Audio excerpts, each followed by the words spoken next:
Stop managing your shin splints and start resolving them. Today we're going to be building shins that are strong, resilient, and able to handle whatever you throw at them. Hey everyone, it's Andrew with Fin Treatment and Training, and today's routine addresses not just the symptoms of shin splints, but various root causes for why you're getting shin splints in the first place. Our exercises and stretches are going to be a balance between exercising the entire leg to take stress off the shin, as well as build strength and capacity in the needed muscles to absorb load and prevent that pain going forward. And if you like professional guidance to get you out of pain and to keep you there, join our community of people striving to live active, healthy lifestyles by subscribing below. Let's get to work. So before we get started, we do want to clarify one thing as far as your pain goes. We want to be able to make sure that it's more of a shin splint pain and not a stress fracture. So to analyze this and just kind of pay attention to what your pain is, a stress fracture, you're typically going to feel pain in one specific location right on the shin. Shin splints are going to feel a little bit different. It's usually a broad area that travels down on either side of that shin bone, typically kind of down through this area in here on the inside of the shin, or down on the outside of the shin over here. And how it will respond to exercise is very different with each one. So a stress fracture will typically have the same pain or worsen during activity. A stress fracture or a shin splint is going to usually start out with a little bit of discomfort or pain and then start to decrease as it warms up and as you do more activity. So it is always good to go get this checked if you're really questioning what it is, if it's shin splints or if it is a stress fracture, because you don't want it to get worse that way. But pay attention to things as you go about this today and consult with your medical professional as needed. So the first exercise that we're going to go over is a split squat. With this, we're going to have just a small step. That way it's a foot elevated movement. And the reason that we're going to be doing this is to emphasize full range of motion through the ankle, as well as building up strength through the leg. So we're going to be doing this on both legs. With the shin splint, I'm just going to grab a couple of weights here. You have a deep muscle, the soleus, that comes down into here. So you think of the calf muscles, you have the gastroc back here, and the soleus is just a little bit deeper. And that soleus takes a beating. Every time you land or take a step, you have to control through that soleus. So with this, as you bend through your movement, you're going to be getting a little bit of a stretch through the soleus as you lean your knee forward. A little bit of a stretch here, some ankle flexibility here, and you do want to be able to hit that full range before you come up. So with this, we're going to be going for 10 repetitions. Grab some weights if you need them. Small step, and we'll go 10 on each side. So we're starting here, all the way forward, all the way back up. And I want you to be pushing through the forefoot, kind of the ball of the foot area, without lifting your heel up off the ground or off the step. 4, 5, 6, 7, 8, 9, 10. Good, we'll switch. You may notice for yourself that maybe one ankle feels a little bit stiffer, or maybe one leg is a little bit more difficult to do. And the reason that we're doing both legs today is that if you're a runner or an athlete, odds are you're using both your legs to do whatever sport or activity you're doing. So if there's stiffness or weakness on one leg, you may feel pain in that leg, or the other one will have to compensate and make up the difference, and you'll begin to feel pain there.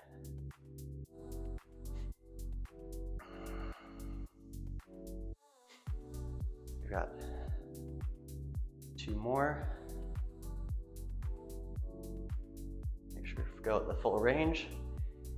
Good. Okay, so we've got 10. This next one that we're going to be doing is another exercise to help support the soleus muscle down there that's mostly affected. And this is to strengthen the hip out here. The reason for this, every time you take a step, you jump, you land on one foot, and you have a lot of force that goes through that leg. The force is going to be distributed throughout the leg in multiple joints. So you have the ankle, the knee, and the hip. If you can't control it very well in one, the others have to make up the difference. So if you're running and you hit and your hip collapses down lower, you're going to have to make up that difference in the soleus, in the shin area. So the goal for this is to stay steady through here as you hinge forward and as you come up. So you're kind of replicating that running pattern. But we're going to be doing that. You can add a weight if you'd like. The goal here is to have good balance, steady through the foot, hinge forward at the hip, so you're not squatting down through the knee, but just a single leg deadlift, coming back, coming up as if you're running. We're gonna do 10 of these, and then we have one other exercise after this one. Here we go. Got 1, 2, 3, 4, 5. Really grab the ground with your foot. 6, 7. Foot strength and foot control is also correlated with how your balance is going to be, how your reactivity to the ground is going to be. One more. Good. If you notice that you're having difficulty balancing with that, you can be up near a wall or something to kind of stabilize yourself as you come down, but just trying to gradually work toward not needing that. We'll go one more here, 10.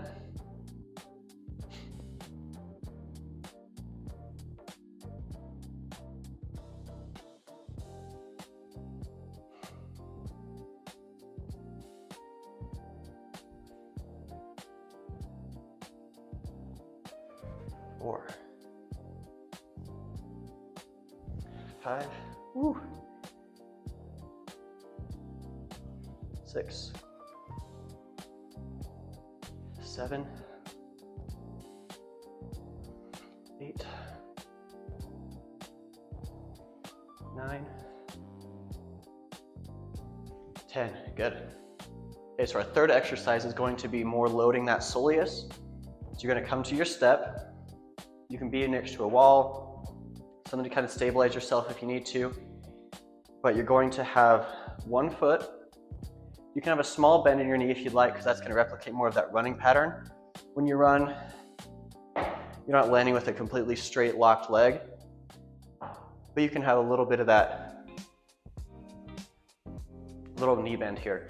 So as you're here, we're going to be going full range of motion all the way up, all the way down. So this is one where you might feel some of that discomfort. Pay attention to how it feels as you go.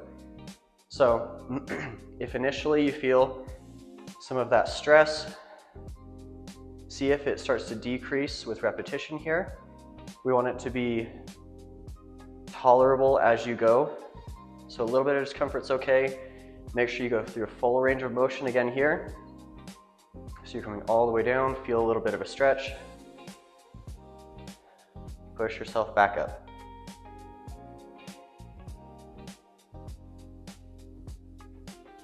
It's 9, 10. Keep slipping a little bit here. Go 5 more.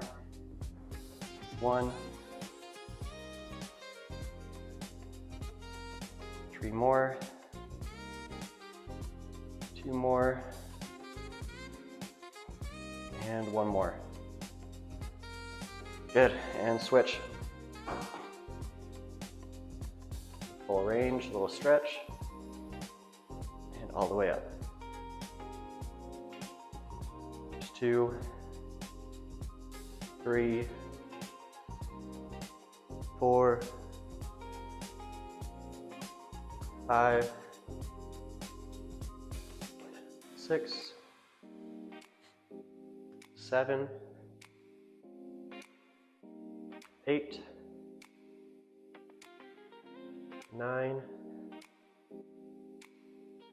10, 11, 12, 13, 14, one more, 15, good. So you might have noticed potentially a little bit of a difference one side compared to the other during these exercises. Maybe you had a little bit of difficulty balancing on the single leg deadlift. Maybe you noticed a little more ankle restriction on one side compared to the other of the split squat, lunge, or maybe a little bit of weakness on one side compared to the other. The big key with shin splints is that you're going to need to build up strength and load tolerance. So right now, the demands that are placed on it is too much for the soleus and the shin to handle. We're going to start up here. So we need to build that back up in a tolerable way. Now, as we go through this routine, we're going to pay attention to how it feels during this routine, but also how it feels afterward. So during this, you should start to feel maybe a little bit of a muscle burn, not so much of a pain response after a little bit here. And that's a good normal response. Then we want to monitor, I'll switch here, how it feels the rest of the day.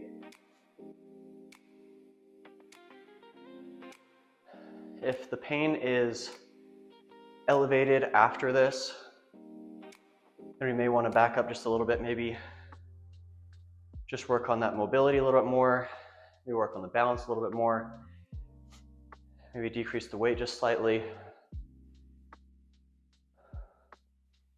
But again, reinforcing that full range here. Got 4 more.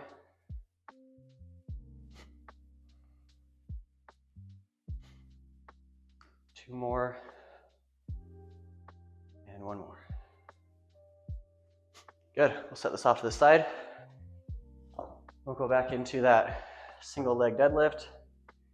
Plant your foot, glue it to the ground. Keep your hips even, hinge at the hip, down, and explode coming through. Really gripping that ground. Takes a lot of concentration here.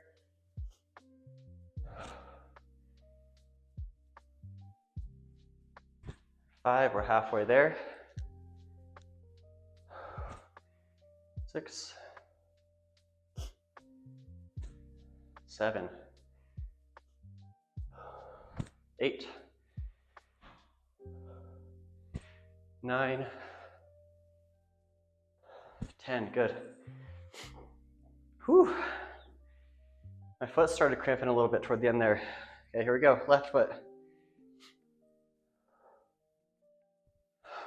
1, 2, 3, 4, 5, 6, 7, 8, 9, you got it, 10. Should feel a little bit that burn through the hip, into the hamstring, maybe a little bit of that bottom of the foot as you're stabilizing through it. That's all great, a good normal response. We're gonna start up, 15 more here, full range. So the main goal when it comes to shin splints now is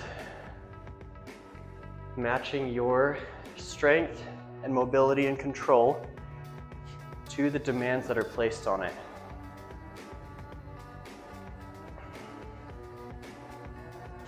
So right now, we're working on a good routine, and this is kind of that launching point for you to get to where you need to be. But it does take time to improve mobility, it takes time to build up strength, and it takes time for the body to adapt. So, reviewing this routine for a few weeks, and it doesn't have to be an everyday thing. We got 3 more here. But if you can hit it about twice a week, woo, about 2 times a week or so, building that up. And it can take a month to 2 months to really work through this while managing your running plan or your sport plan or your whatever activity that it is that you're struggling with. Just so that way you're managing the load that's placed on it and building up your tolerance at the same time till a point where they meet. And that's that kind of sweet spot that you want to be hitting. Then once you're at a point where you're feeling good, you can do a routine like this just to kind of supplement things, keep it at a good, almost like a prehab sort of thing. So that way you're building up your strength, you're building up your tolerance, your resilience, and capacity. Foot keeps slipping, but man, it's tiring. Got 2 more. And 1. Whew. Okay, last round. Keep it up, nice little burn. Last round here, full range. 1, 2, 3, 4, 5, 6, 7, 8, 9, 10. Switch. 1, 2, 3, 4, 5, 6, 7, 8, 9, 10. Okay. Plant the foot. Hinge of the hip. Little pull in the hamstring. You got 1, 2, 3, 4, 5, 6, 7, 8, 9, 10. Other foot. 1, 2. If you can't quite get to the floor here, go down as far as you can, control. Feel that hamstring tug and come back up. 6, 7, 8, 9, 10. Okay, last one here. Finish strong, guys. 1, 2, 3, 5, 6, 7, 8, 9, 10, 11, 12, 13, 14, 15. Okay, one more. 1, 2, 3, 4, 5, 6, 7, 8, 9, 10, 11, 12, 13, 14, 15. Woo. Good work, everyone. Great job today. Like I said before, it's going to take some time. Trust your body, listen to it, but just know you're not fragile. Your body's building itself up. You're putting in the time, you're putting in the effort. Build up that mobility, build up the strength, allow your body to adapt. If you liked this video, make sure that you like and subscribe so you can continue to build your resilient body. And make sure that you subscribe so you don't miss out on any more future follow-along videos to keep you feeling your best. Comment below which exercise you felt helped your shin splints the most, whether you're struggling with balance, strength, mobility, control, or if there's just any other question that you have. Happy training.